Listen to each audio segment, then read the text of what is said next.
O movimento chamado de Nova Era vem a cada dia ganhando mais espaços em toda a imprensa e em todos os meios de comunicação.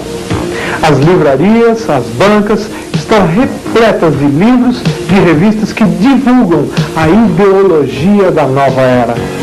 Mas, ao contrário do que muitos pensam, a Nova Era não é um retrato do que o mundo será no futuro. Muito pelo contrário. Ela é uma volta ao passado, como nós veremos a seguir. Eles estão trazendo temas como a volta das bruxas. Eles querem tirar aquela imagem negativa que as bruxas tiveram na Idade Média, na época da Inquisição. E eles creem que hoje as bruxas podem ser boas, podem ler o futuro das pessoas através das mãos ou através das cartas. Gnomos e duendes, quem diria? De fábulas contadas para crianças lá na Europa, na Idade Média, eles viraram agora os deuses da floresta. A supervalorização dos anjos, considerando que os anjos seriam como intermediários entre Deus e os homens, quando a Bíblia é muito clara e diz que só há um mediador entre Deus e os homens, Jesus Cristo. Este erro com relação ao ministério dos anjos não é coisa nova. O gnosticismo, que era uma filosofia errada que existiu no primeiro século, também pregava exatamente esses princípios. E eles foram condenados por apóstolos como Paulo, como João e também pelos líderes da igreja primitiva. O poder das pirâmides. Eles dizem que as pirâmides atraem forças cósmicas, energias cósmicas, e que essas energias têm poderes sobrenaturais. Ora, simplesmente as pirâmides têm a idade do Antigo Egito, séculos e séculos antes de Cristo. Astrologia, hoje tão em moda, eles afirmam que os astros podem interferir na vida das pessoas. Na verdade, a astrologia começou muitos séculos antes de Cristo, através da Assíria e da Babilônia. Esses países adoravam os planetas como se fossem deuses. E o Deus verdadeiro, o Deus da Bíblia, sempre condenou essas práticas, como vemos em Deuteronômio 4:19. Guarda-te, não levantes os olhos para os céus, e vendo o sol, a lua, as estrelas, a saber, todo o exército dos céus, não sejas seduzido a inclinar-te perante eles, e des culto àqueles, coisas que o Senhor teu Deus repartiu a todos os povos debaixo de todos os céus. Certamente a volta ao passado da Nova Era não para aí. Helena Blavatsky, a fundadora do movimento teosófico e também uma das mentoras ideológicas da Nova Era, diz o seguinte a respeito de Deus e de Satanás no seu glossário teosófico. Deus. A teosofia não acredita no Deus bíblico nem no Deus dos cristãos. Rechaça a ideia de um Deus pessoal. O Deus da teologia é um ninho de contradições e uma impossibilidade lógica. Satã. O clero de todas as religiões dogmáticas considera Satã como inimigo de Deus. Porém, ao deixar de ser considerado segundo o espírito supersticioso e antifilosófico das igrejas, Satã converte-se na grandiosa figura de um personagem que faz do homem terrestre um homem divino. Deus e Satã, os dois supremos, são uma só e a mesma entidade vista de dois aspectos diferentes. Ou seja, segundo eles, Deus não é tão bom como a Bíblia diz. E também Satanás não é tão mau assim. Vale a pena lembrar do que Jesus disse a respeito do diabo em João 8,44. Ele diz que o diabo jamais se firmou na verdade, porque nele não há verdade. Quando ele profere a mentira, fala do que lhe é próprio, porque o diabo é mentiroso e pai da mentira. A nova era voltou tanto ao passado, que agora pretende redefinir quem é Deus e o diabo. Nosso objetivo com esse trabalho é interpretar a nova era segundo o ponto de vista da Bíblia Sagrada, que é a Palavra de Deus. Assim sendo, nós vamos entrevistar diversos estudiosos do assunto que vão dar suas opiniões a seguir. Mas a nossa primeira pergunta seria: o que é nova era ou era de Aquários? O movimento Nova Era é um movimento que abrange todos os setores da sociedade. Muitas pessoas acreditam que Nova Era é um movimento religioso. Nova Era não é um movimento que abrange simplesmente um ou outro setor compartimentalizado. Ela está em todos os aspectos. Ela está na política, na economia, nas artes, no cinema, na televisão. Eles estão também na educação, na religião, na filosofia e daí por diante.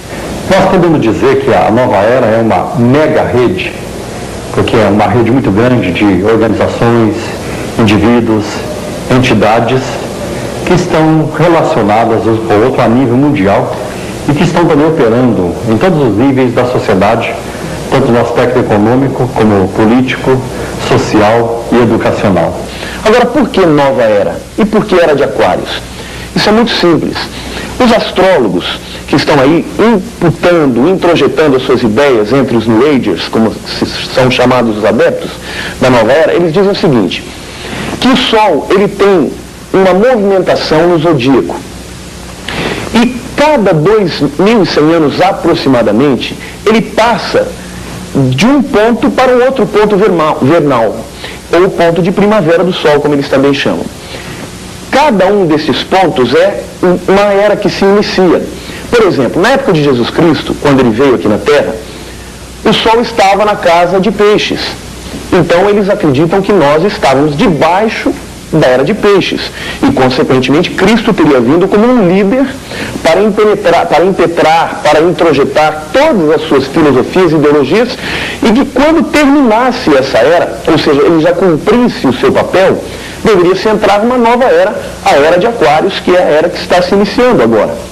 Nellie Ferguson, uma das principais defensoras do movimento Nova Era, ela diz o seguinte, que esse movimento também deve ser chamado de conspiração aquariana. Por que conspiração? Porque, segundo ela, neste livro aqui, como vocês estão vendo, A Conspiração Aquariana, na página 19, esta palavra conspirar significa respirar juntos. Ela afirma que é uma rede onde existem pessoas de todos os níveis, tanto líderes políticos, econômicos, quanto faxineiros, professores, crianças, todos os segmentos, os setores da sociedade existem New Agers.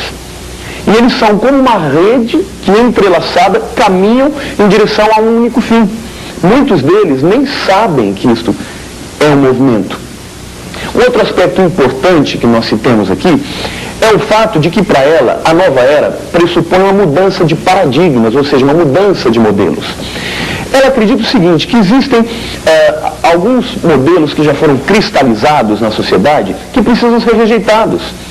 E ela diz até mais, que enquanto que estes modelos não forem rejeitados e mudados, substituídos, a sociedade vai continuar com problemas sérios, em todos os âmbitos. Problemas econômicos, problemas sociais, problemas culturais e daí por diante. Ela diz ainda que estes modelos, eles não são mudados assim de uma hora para outra. Esta é a razão porque eles estão introduzindo gradativamente, muito sutilmente, esses novos conceitos, e ela diz até mais que, no começo, eles são repudiados, mas eles vão encharcando a sociedade com esses novos modelos, e as crianças que estão crescendo vão aderindo a esses conceitos, e a hora que a sociedade viu, já assumiu estes novos modelos. Agora, não existe nada de novo na nova era. São antigas práticas milenares, seculares, já condenadas há muito tempo pela Bíblia. Práticas como astrologia, comunicação com os mortos, ou channeling, como se diz em inglês, reencarnação e adivinhação. Como vimos, a nova era é um movimento que pode tomar grandes proporções. Mas o que pretende a nova era? Quais serão os seus objetivos? O principal objetivo do movimento Nova Era é estabelecer uma nova ordem mundial. Agora, o que seria essa nova ordem mundial? Eu vou pegar aqui algum material para que você tenha uma explanação mais objetiva. Eu estou aqui em mãos com um livro chamado The Rockefeller File, ou seja, o arquivo Rockefeller. É um livro que foi escrito não por um sociólogo cristão, mas por um sociólogo americano não cristão, e ele está ali denunciando algumas das estratégias da família Rockefeller para ficar no top, obviamente, do poderio econômico mundial. Agora, muito mais do que simplesmente obter poder econômico, eles querem ter poder político. Eles querem controlar o mundo. Nesse livro é citado Henry Kissinger, um homem muito importante que participou de 2 legislaturas no governo americano. E ele lá em 1976, ele dizia o seguinte, eu vou traduzir aqui para vocês. É a crença de Kissinger que através de controlar o alimento, pode-se controlar as pessoas. E ao controlar energia, e especialmente o petróleo, pode-se controlar nações e sistemas financeiros. Através de colocar alimento, petróleo, debaixo de um controle internacional, num sistema único mundial, Kissinger está convencido que pode-se ter um governo mundial a partir do ano de 1980. Isso está na página 126 deste livro. O que eles querem? Eles querem uma nova ordem política. Para quê? Para que através de estabelecer este novo governo mundial, eles possam controlar o alimento do mundo e controlando o alimento do mundo, eles possam controlar o mundo como um todo. E é interessante como eles têm se utilizado de alguns aspectos dentro do nosso métier, dentro do nosso contexto, que todos nós estamos vendo, ainda que não saibamos o porquê disso tudo. Por exemplo, hoje nós temos visto, Leoto, esta nova política de blocos, que é o direcionamento mundial. Todos os países estão percebendo que precisam se agrupar para que possam, então, ter competitividade no mercado internacional. Por exemplo, nós temos aí a Comunidade Europeia. Temos também o Cone Sul, aqui na América do Sul, que é a união dos países sul-americanos. Temos lá na América do Norte, os Estados Unidos, junto com o México e com o Canadá. E sabemos também que já existem planos concretos para que os tigres, assim chamados os tigres asiáticos, os países orientais, também se unam. Isto já é um princípio desta nova política de unir todo mundo, por isso uma nova ordem mundial. Para que se consiga fazer uma central única de alimentos, é importante que eles comecem também a estabelecer uma única moeda. E essa é a razão porque já existe na Europa também a tentativa e planos concretos de ter uma única moeda. O próximo passo seria então o cartão de crédito, e eles afirmam que no final de tudo nós teremos um número que será introduzido subcutaneamente, ou seja, por debaixo da pele, um número onde cada indivíduo, para comprar no supermercado, ele passe lá através do código de barras, o indivíduo receba então a sua cota de alimento, ou de roupa, ou de qualquer coisa. Em outras palavras, eles querem estabelecer um único governo mundial, controlando todos esses aspectos. A nova era pretende criar uma conscientização global, fazendo que o mundo viva dentro de um só governo, uma só posição religiosa, com uma nova consciência do poder inato próprio do homem para resolver os problemas que até então não têm sido resolvidos, dado a ignorância do homem quanto à sua capacidade para essa realização. O que eles pretendem também, além disso, é estabelecer uma nova religião, que seja única no mundo. Porque para os New Agers, a religião é um elemento que separa, um elemento separatista.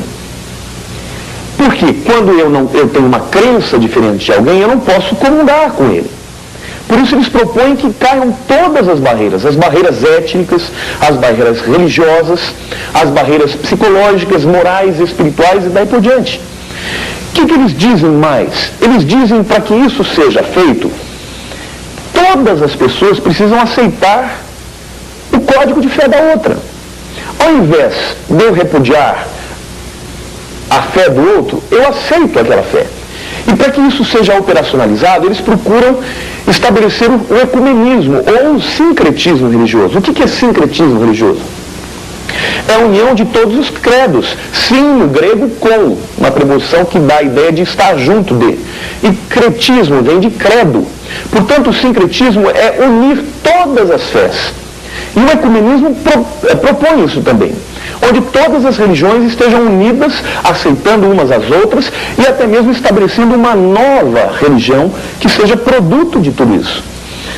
Nesta revista aqui, que é uma revista muito conhecida, vendida em qualquer banca de jornal aí, chamada Ano Zero, ela diz o seguinte: nesta reportagem, onde aparece o templo da LBV, lá em Brasília, nessa reportagem, nós vemos claramente a ideologia, a filosofia da religião da LBV, que é o ecumenismo.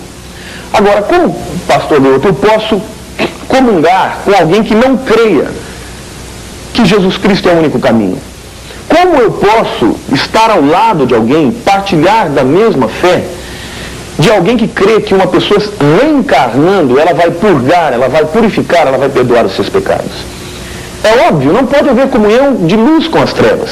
Nós sabemos que existem diferenças denominacionais e temos que respeitar essas diferenças. Agora, naquilo que é essencial, nos aspectos primordiais, prementes, nós não podemos abrir mão.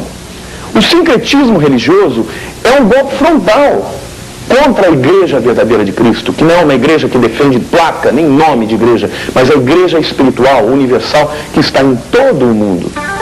No próximo bloco, você saberá quais são as possíveis origens da nova era, quais as principais influências religiosas que ela tem e também a hierarquia entre seus adeptos.